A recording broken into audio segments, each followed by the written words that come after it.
I go to the general public.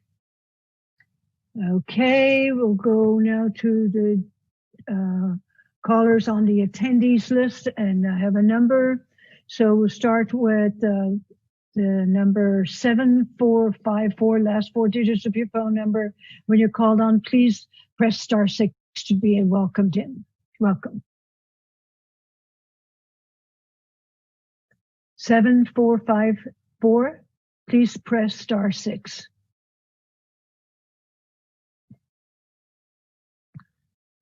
Person with the last four digits of 7454, please press *6 to be welcomed in. Okay, we go to the next number. That person's dropped out. The last four digits of 9171, please press *6 to be welcomed into the queue. Welcome. Hello, I want to thank Supervisor Fiscal and the board for allowing me to speak. My name is Aline Webb, and I am the Finance Director for Humboldt Transit Authority. We provide bus transportation for Humboldt County from Trinidad to Garberville and Arcata to Willow Creek. I just wanted to address the issues of receiving late payments. We are the agency that twice got our money Thursday night when our payroll was due Friday morning. Now, originally with a prior auditor, it would be a 2 to 3 day request, sometimes in 1 day. They were doing a paper check, still able to do it. And then with a newer situation, it would take sometimes up to 4 weeks to get our funds. We then changed our system, so we made sure we requested in plenty of time so that wouldn't happen again. For us to receive our state transit assistance funds, as well as our local transportation funds, a journal entry is required to be made by the Auditor-Controller's office. These entries have been taken up to 6 months after the request for payment has gone to the auditor's office. This has seriously affected our operations. We've had to delay important projects, put them on hold, and also to receive reimbursement grants. We need to be able to spend the funds prior to asking for the reimbursement, and this has affected the efficiency that our service needs to provide an efficient and high-quality transportation service to our community. These are just a couple of the challenges that we've faced due to the late receiving of funds, and I want to thank you very much for your time and allowing me to speak. Thank you, Elaine. The next number here is with the last four digits of 3053. Please press *6. Hello, this is Thomas Mulder. I just want to clarify, you can hear me? Yes, we can, Thomas. Okay, thank you. I don't know how I make my comments to sound nice, but I'm not trying to be mean either. As a member of the public, following this, very, very concerning. I continually notice that there's points in time where the Auditor-Controller is asking for more staff, basically refusing to do reports or timely updates to things that the county needs to move forward in a better business environment, including the ADP thing and all those other things that I've heard in Board of Supervisors meetings. But I noticed as a member of the public, I noticed there's plenty of time to put together a report over the weekend. And there's plenty of time to go out on social media and attack back or lash back rather than provide those reports. Is this extortion for more help? Has time to run these reports rather than the report today. As a member calling in, can't see it. If I do Zoom, I can't participate and be able to talk. So I kind of feel that there's a little bit of a power trip going on, and it's really not healthy for the county because, as the tax collector said, we all have to work together. We may not all like each other, but we all have to work together. And can we see timestamps, because there was so much today in the report about time reports from other county departments. Can we see timestamps for people working from home? Because obviously maybe working from home, this might be a necessary essential business that needs to be in the office where they can easily gather those reports. So as a member of the community, I'm very, very concerned. I don't know what to do. I don't know if people need to put together a recall election to change department heads, if the county can work together to be more efficient, but people not getting paid, you're just not healthy. So we need to move forward in a positive manner. What that positive manner is, I have no idea, because once again today, rather than the AC taking ownership for some of the lack of things being done, points fingers, deflects, and that's what I've noticed in every one of these reports. So thank you for the people that brought this forward, the ad hoc committee, and thank you for the opportunity to speak. Thank you, Thomas. The next number up is has the last four digits of 5299. Please press *6. Welcome. Hi, thank you, Board Chair Fennell. This is Drew Redden from AFSCME Local 1684, the Humboldt County Public Employees Union. The consistent thing that our union is seeing is requests from the Auditor-Controller's office for more staffing. I can tell you from our members there that they are overstretched, stretched thin, overworked, not enough folks to do all of the things expected of them. In a staffing study, while again an outside cost, there's probably a real need. I mean, it's been identified for years and been talked about for years. And in terms to the point of the overall collaboration and concerns is that I think there's been a lot of growing pains with an AC who has come in, who wants to really do things by the book, be accountable, be transparent. And I've heard it said about negotiations or that furloughs or layoffs could come from lack of funding. But really to the point of, reasonable estimates and having like an appropriate level of controls. Our union's been able to identify in the fiscal year 1920 that the spending on wages and benefits came in at about 75%, with a cost savings of $80 million. That's $80 million in wage and benefit savings that this county has seen. That's over 17% of the entire county budget. So when we talk about staffing's short in many places, but we're talking about right there, wages and benefits savings of $80 million.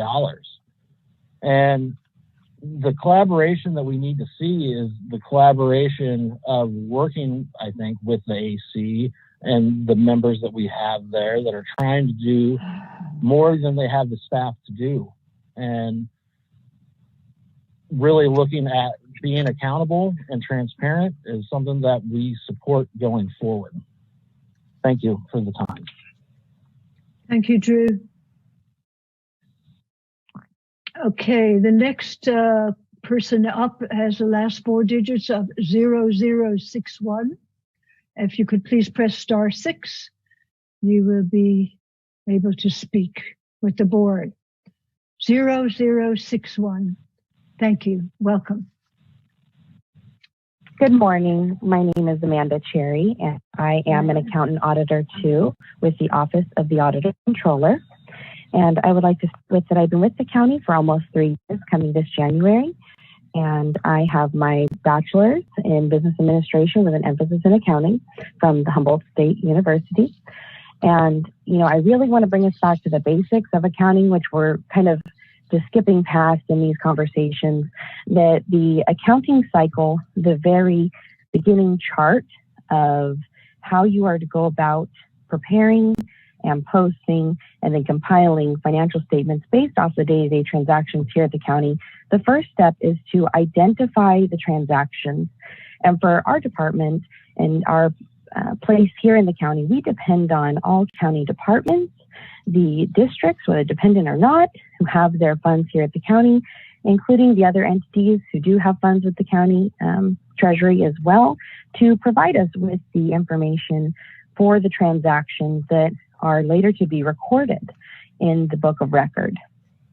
Moving from that, we use that information to make adjustments and post those entries, and adjust the trial balance for the county to make financial statements to end up at the very last step to close the books for the county.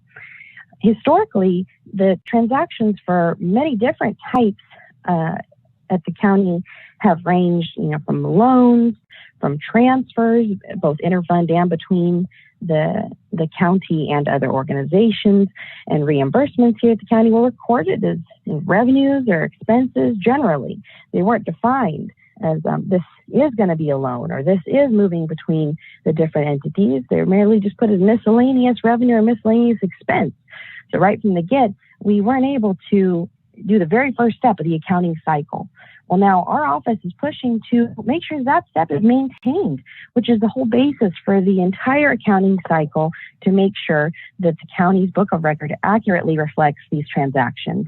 But without step one being completed, without having those actuals, and to echo, the Auditor-Controller and other staff, without having the substantiation required for these transactions for the county and other entities with their funds in the county treasury, we are not able to perform step 7, which is the financial statements. We're not able to perform the closing of the books, which then is used for those amounts that are reported in the county's financial statements. And once the books are closed, for the interest calculations, for other mandated reporting from other governments and programs. And so I really would like to just, people are offering from the other counties when we have offers from outside of the county to say, let's continue to collaborate. Exactly. That's what our office wants too. That's what our staff wants as well. Continued communications and understanding that we're working from a place historically where transactions were not recorded to the detail as required by generally accounting principles. Thank you. Thank you, Amanda. You're welcome. Let's see, we have another public comment here from 7454. Please press *6 and welcome. Estelle, I had some luck this time. Last time technology just blew me right out of the saddle when I was supposed to be first speaker. Anyway, I think the one thing you've heard from everybody is we need more employees. This is something I've been harping on through multiple auditor controllers.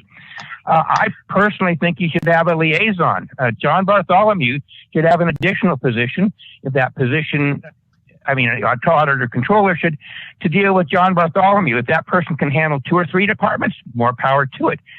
This is just common sense. You can go ahead and do your study. You don't have time for it. I think you have $300,000 into the 7-page thing you have so far on a $500,000 plus contract with the individual. But this is common sense. You don't need a study. You guys can go ahead and do this. Virginia, I'm trying to channel Leo Sears, and I can't remember if he said it was 17, 21, or 27 employees that were in that department. He was there, down to half that or less. Come on, folks. Let's just use a little common sense. I did waste away comment. Rex Bohn should not be participating in this conversation any further because he has an extreme bias. I also wanted to make notice on the public record, as far as I'm concerned, the county has violated FPPC and the criminal code by using public funds to discredit an elected official. I don't want to have to go there and make these points, but I guess it's necessary for people to understand. Are you guys starting to get it or not? Rex, I wish to make a response to you. Why didn't the Auditor-Controller submit for a budget that year? Well, could it be the same as Blue Lake? City of Blue Lake was told, don't bother, there's no money. And then, of course, Amy Nielsen's department got a whole bunch of funds that year. Am I a little bit suspicious? Yes, I am, Rex. I think the problem comes down from the top. I think it comes from this board, extreme bias. And Amy Nielsen has an agenda here, and it's another Amy Gate. In my opinion, she basically, that was a hell of an admission to her being complicit to everything that's wrong in the county. The buck stops with Amy regarding communication. The buck starts with you for not having Amy to have the communicating skills. You need somebody else in there. Thomas Mulder, we usually agree.